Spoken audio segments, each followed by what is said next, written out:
ഞാൻ ഈ ചർച്ച സെബാസ്റ്റ്യൻ പോളിൽ നിന്ന് തുടങ്ങുകയാണ്. ഇന്ന് ദില്ലിയിൽ കണ്ടത് നമ്മളെല്ലാവരും അറിഞ്ഞൊരു കാര്യമാണ്. 300-ലേറെ MP-മാർ തെരുവിലിറങ്ങിയിരിക്കുന്നു എന്ന് പറഞ്ഞാൽ 38% പാർലമെൻറ്റ് അംഗങ്ങൾ ഇന്ന് തെരുവിലായിരുന്നു.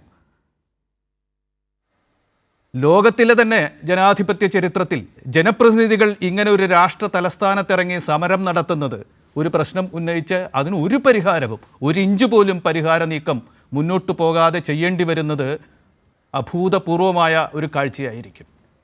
ഈ ഒരു അവസരത്തെ രാഷ്ട്രീയ ചരിത്രം ഏറെ കണ്ടിട്ടുള്ള ഒരു നിരീക്ഷകൻ എന്ന നിലയ്ക്ക് ഡോക്ടർ സെബാസ്റ്റ്യൻ പോൾ താങ്കൾ എങ്ങനെ വിലയിരുത്തും?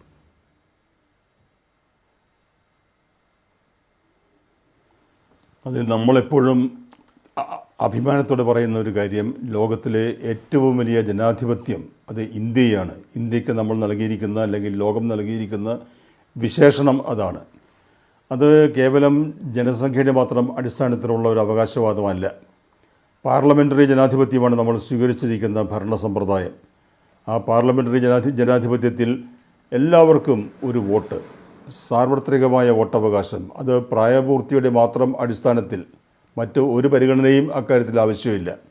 അങ്ങനെ വിജയകരമായി നമ്മൾ നമ്മുടെ ജനാധിപത്യവുമായി മുന്നോട്ട് പോകുമ്പോൾ അതിനെ നവീകരിക്കുന്നതിന്, ന്യൂനതകൾ ഒഴിവാക്കുന്നതിന് എന്തെല്ലാം ചെയ്യാൻ കഴിയുമോ അതെല്ലാം നമ്മൾ ചെയ്യുന്നുമുണ്ട്. പല പരീക്ഷണങ്ങൾ നമ്മൾ നടത്തിക്കഴിഞ്ഞു.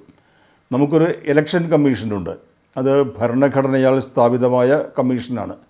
ആ കമ്മീഷനാണ് തിരഞ്ഞെടുപ്പിൻ്റെ ചുമതലയുള്ളത്. തിരഞ്ഞെടുപ്പിൻ്റെ ചുമതല എന്ന് പറയുമ്പോൾ എക്സിക്യൂട്ടീവിൻ്റെ, ഭരണകൂടത്തിൻ്റെ, ഭരിക്കുന്ന പാർട്ടിയുടെ അല്ലെങ്കിൽ മറ്റാരുടെ ആണെങ്കിലും അവരുടെ ഒന്നും നിയന്ത്രണത്തിന് വിധേയമാകാതെ സ്വതന്ത്രമായി, നിഷ്പക്ഷമായി, കാര്യക്ഷമമായി പ്രവർത്തിക്കുന്ന ഒരു ഇലക്ഷൻ കമ്മീഷനിലൂടെയാണ് നമ്മൾ നമ്മുടെ ഈ പാർലമെൻ്ററി ജനാധിപത്യത്തിൽ ഒഴിവാക്കാനാവാത്ത തിരഞ്ഞെടുപ്പുകൾ നടത്തിക്കൊണ്ടിരിക്കുന്നത്. പലതരത്തിലുള്ള ആക്ഷേപങ്ങളൊക്കെ പലപ്പോഴും നമ്മൾ കേൾക്കാറുണ്ട്. പക്ഷേ ഇപ്പോൾ കേൾക്കുന്നത് അതൊന്നുമല്ല.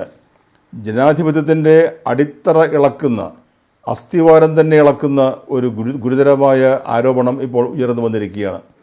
അത് രാജ്യത്തെ പ്രതിപക്ഷ നേതാവ് തന്നെയാണ് സുവ്യക്തമായ തെളിവുകളുടെയും കണക്കുകളുടെയും ഒക്കെ അടിസ്ഥാനത്തിൽ ആ ആരോപണം ഉന്നയിച്ചിരിക്കുന്നത്.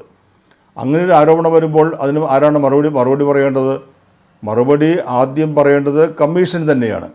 പക്ഷേ കമ്മീഷൻ ഇപ്പോൾ ചൂണ്ടിക്കാണിക്കപ്പെട്ടതുപോലെ അങ്ങേയറ്റത്തെ കുറ്റകരമായ നിശബ്ദത പാലിക്കുകയാണ്. ഞങ്ങൾക്ക് ഇതൊന്നും അറിയില്ല എന്ന മട്ടിൽ. എന്നിട്ട് അഫിഡവിറ്റ് സമർപ്പിക്കാൻ കഴിയുമോ, സത്യവാങ്മൂലമുണ്ടോ, നിങ്ങൾക്ക് കോടതിയിൽ പോയിക്കൂടെ തുടങ്ങിയ പല നമ്മൾ കേൾക്കുന്നുണ്ട്.